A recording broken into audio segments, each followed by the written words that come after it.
Cool. Okay, so good morning, Billy, and welcome back.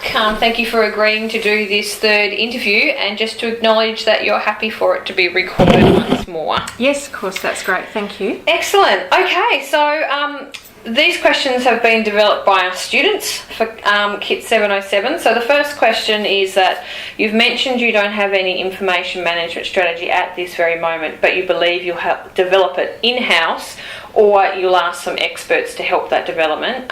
Do you have any employees or external resources prepared for the development of the strategy? No, we don't at the moment. And if I might just go back and explain why, because sitting there hearing that we don't have strategy may sound strange, and you would be right. The business has grown ad hoc and hasn't necessarily realised some of its own limitations, and so I think with a new set of eyes it's become apparent that there are some gaps in the existing strategy.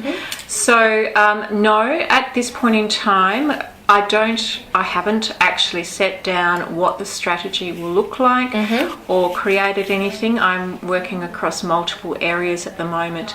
But to say we have no in-house IT expertise is correct. And that if we were to go forward, it would be externally. I would outsource that to a consultant.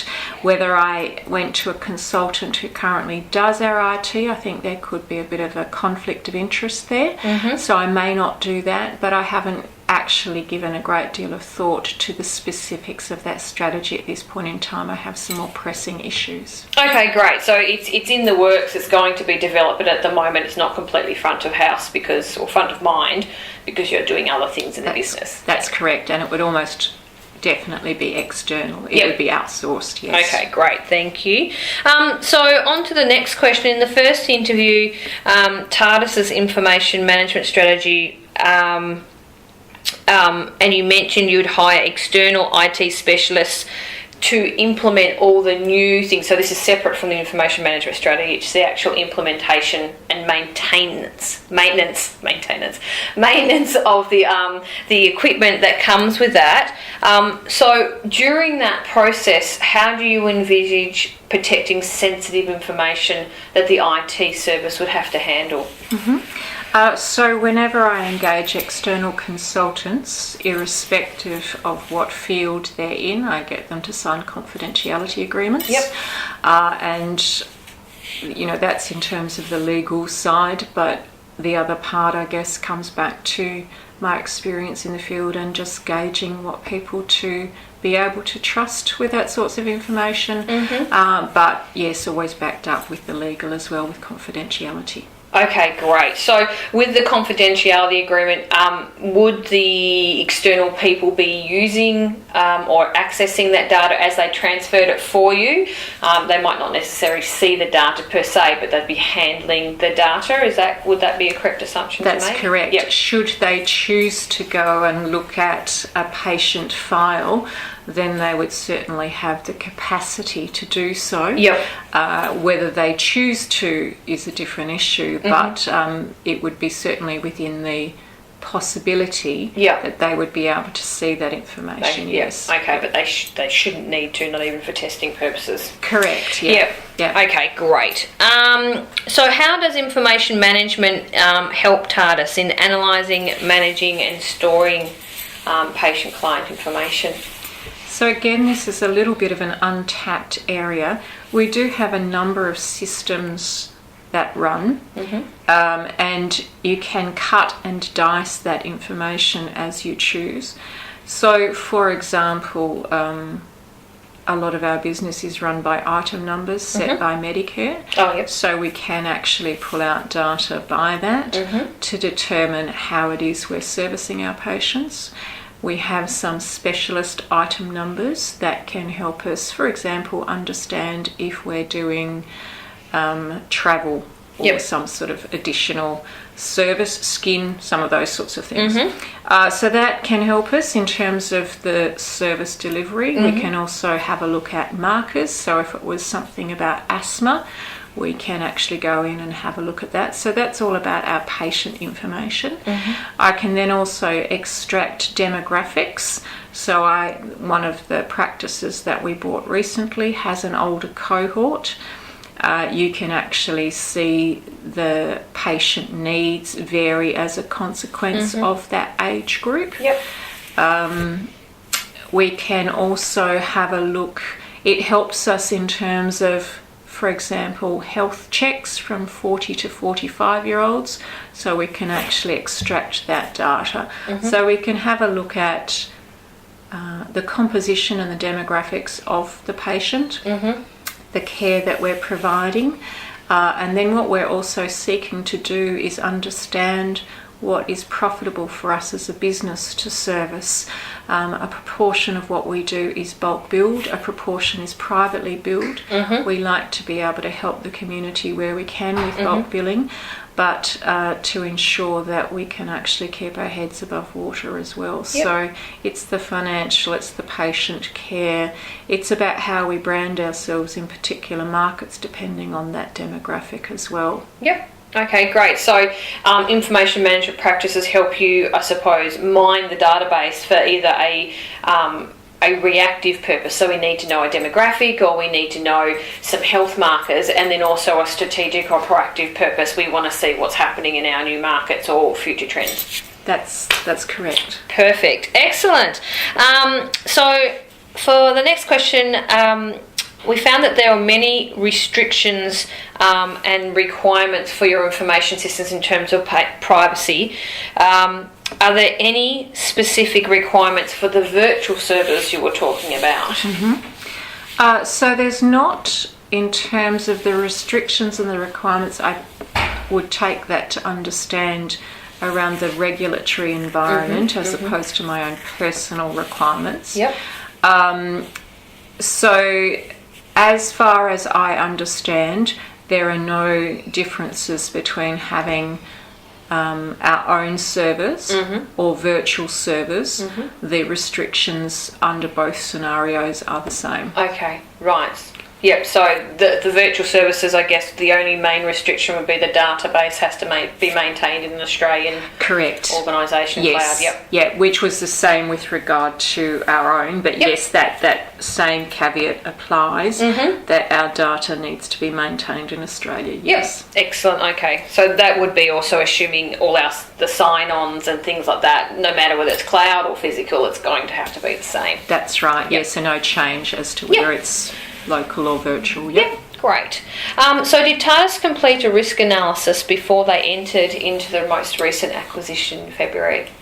Yes, we did a business case, which one part of that business case was a risk analysis across the broad spectrum.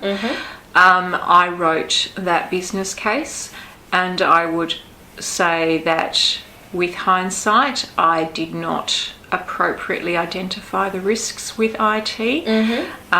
IT is not my specialty, and I knew it was managed by external experts, and I assumed that it would run its course. Yep. So knowing what I know now, I would have placed that at a much higher risk rating. I knew there were risks. It wasn't that I didn't, but I thought they were a manageable risk. I would view that differently with the experience that I've had. Okay, excellent. So, like you said, it wasn't in your expertise, so you focused on your area of expertise, left the IT to the resource company, and unfortunately that didn't come to a positive experience. Through no fault of their own, it was something that they hadn't done before. The size of the IT transfer, I'm told, hadn't been done in the state before. Okay, right. So it was a significant learning curve. It was significant for everybody, so no fault, it was. Just learning experiences. Yeah, okay. That's great to hear. So for the next question, what are the short-term, medium-term and long-term goals for information management for TARDIS? do you think? So again, I'm sorry to say that I don't have anything as tight as I would like to have on that. Still being relatively new to the role and having just been through our first strategy day for the coming financial year, I would have to say that this is still a work in progress. Yep.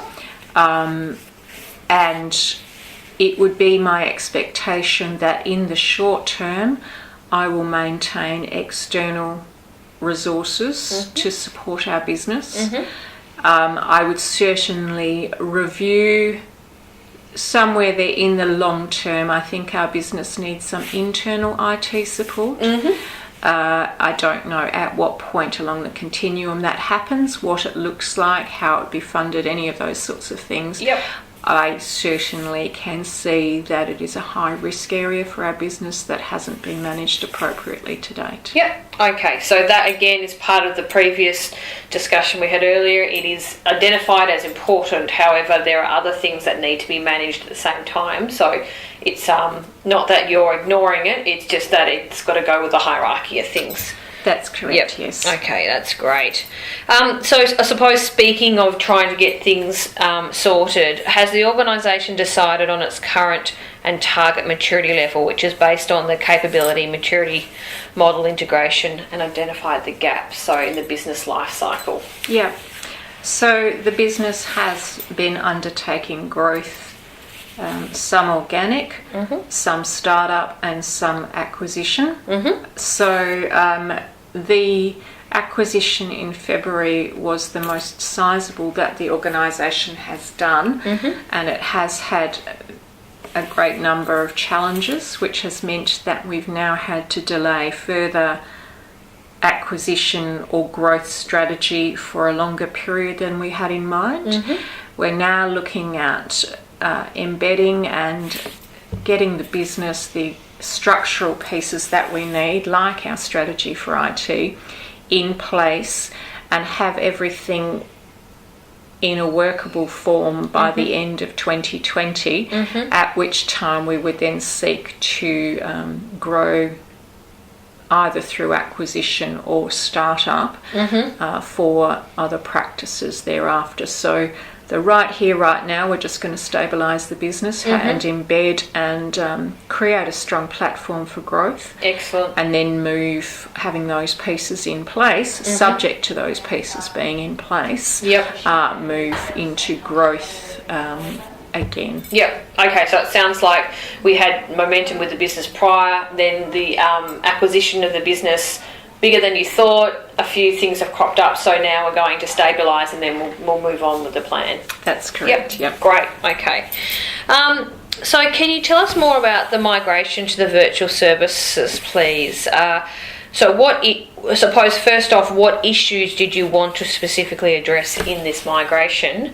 And then is it the same specialist software running on the cloud server than the physical the physical server? So this move to the virtual server was precipitated by the acquisition in February. The servers that we had in-house were reaching the end of their natural life as it was. We were looking to replace those in the next 6-12 months time frame. They were at capacity, they were aged, it just needed to be done. Bringing in a business of about a third or 30% of what we were doing already, bringing that on board brought forward our need to review what we were doing with our servers.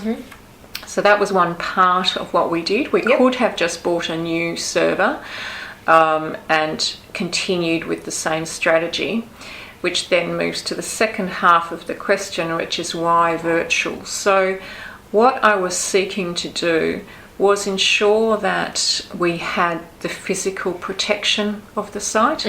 We were running servers at our sites. I felt that that wasn't optimal. Wanted to have it off-site. I wanted to have it protected physically with all the security that came with a virtual server.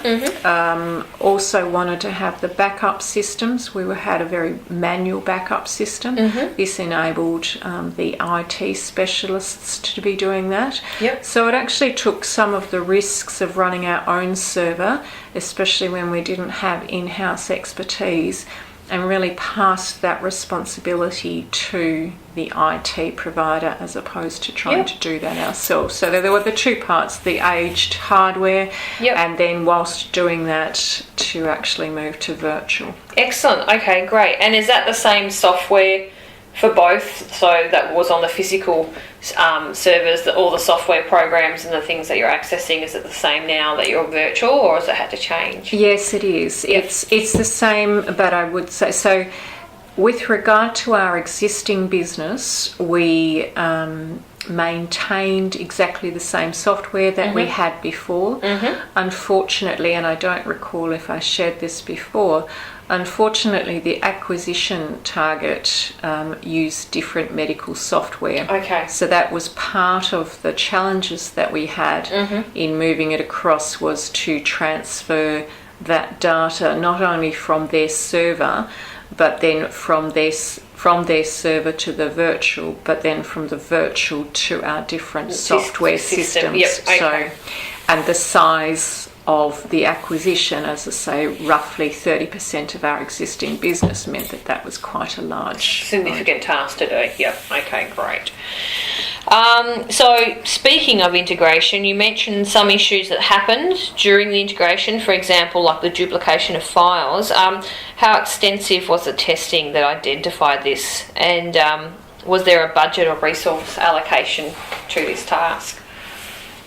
So the testing that was done was about transferring the files to the virtual server and ensuring that that occurred.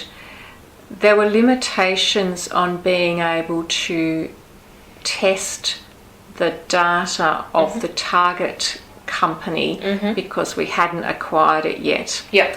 So we did actually get approval for that.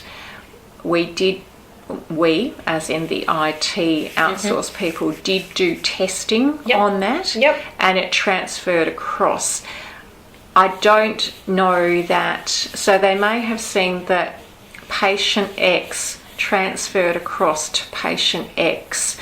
I don't know how much they then went into the file, as we were talking about before, the actual patient data.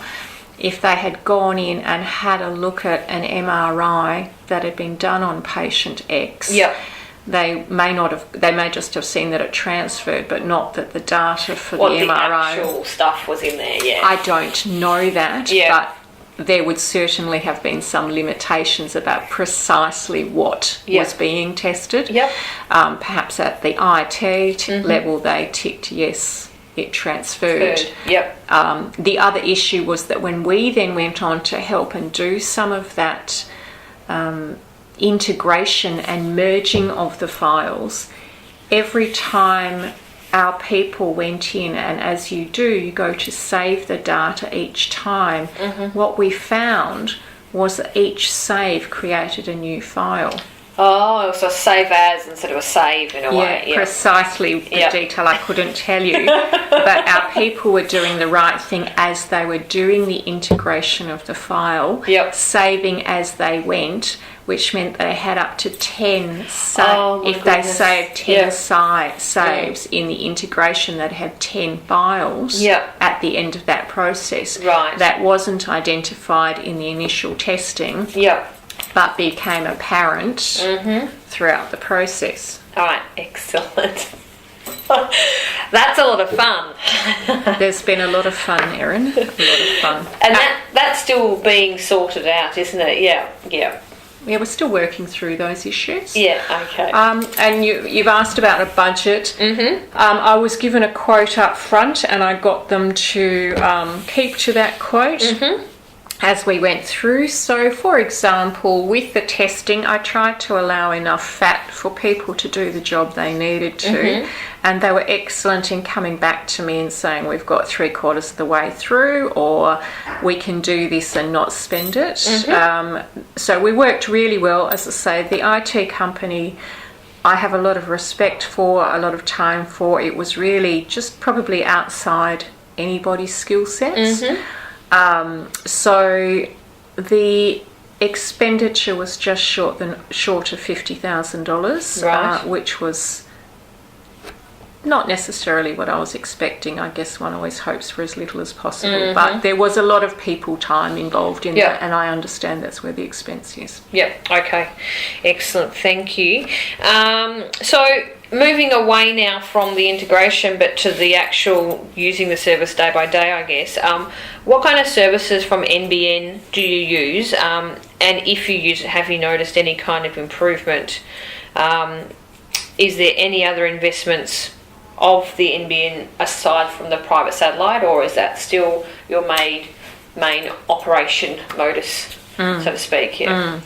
So yes, certainly the microwave link that was established 7 to 10 years ago, very roughly, was pre the rollout of NBN broadly, because of the data speeds that were required. So that investment remains, and the new site has been linked to that. We do have some ancillary reliance on NBN for security and a variety of other lesser things, not part of our main business, if you like.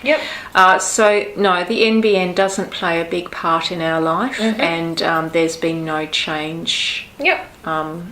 No improvement, because we're just not relying on it. It continues.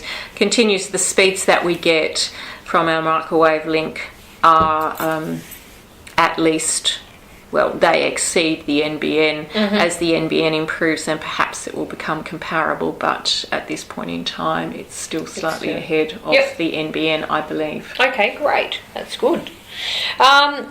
So with legislation requirements, can you give us any specific legislative requirements that your business must follow? The main one that we're impacted by is privacy. So if you just look up privacy for the medical sector, it has a range of different requirements for us. For instance, we are reliant on fax, which again I may have mentioned. And so, for example, even if I was to speak to one of my own doctors about a patient, I can't do that, or nobody can do that, via email. So all of our external specialists that provide information to us, our allied health, email can't be relied upon. So it does require workarounds. It's somewhat archaic, and really the bureaucracy needs to keep up with current day practice and legal precedent. But no, essentially the big umbrella policy is privacy, and then the specific needs within the medical area.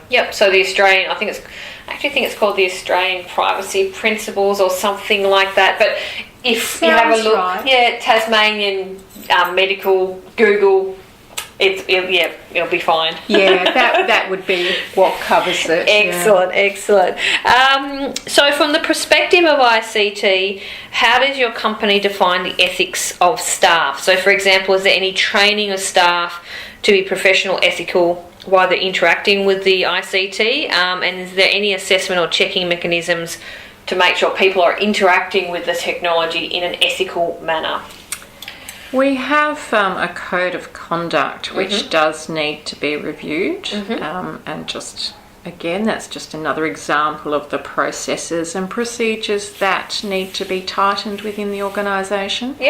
So there certainly is a code of conduct which requires confidentiality of information. We also do have sign-off on use of computer systems in the workplace. We have So limitations, for example, because of our firewalls and various other protections about people using the internet even at work. So for our clinics, then there should be very little requirement, and most of the internet interaction needs to go through the firewall, and therefore that limits what's available. So we certainly do have a code of conduct and a number of ways to protect that. As for actually doing audits or checks, no, there's no specific audit spot checks, and again, it is absolutely something that I understand theoretically should be done. Again, a small business capacity to do it. It's not done, not for lack of knowledge, just not done because of resourcing. Resourcing. So I'm assuming then, because it's ICT based, you've got firewalls. If you needed to, there would be an audit trail that you could follow. Yes. So that's great. So nearly there. Was a system migration plan prepared? And if so, can you provide some details on aim, timing, and budget? So as I mentioned before, I did create a business plan. To give you a sense of the business plan, it was 76 pages from memory. So it covered a range of items within that. And if we're talking about system migration specifically, then the IT component of my document was limited to outsourcing it. I didn't specifically. I certainly engaged our external consultants and told them the timing. And as I mentioned before, the budget was their estimate of what it would be, a bit of a breakdown on where they saw the time going. But it was very fluid. We tried to work in a very consultative fashion.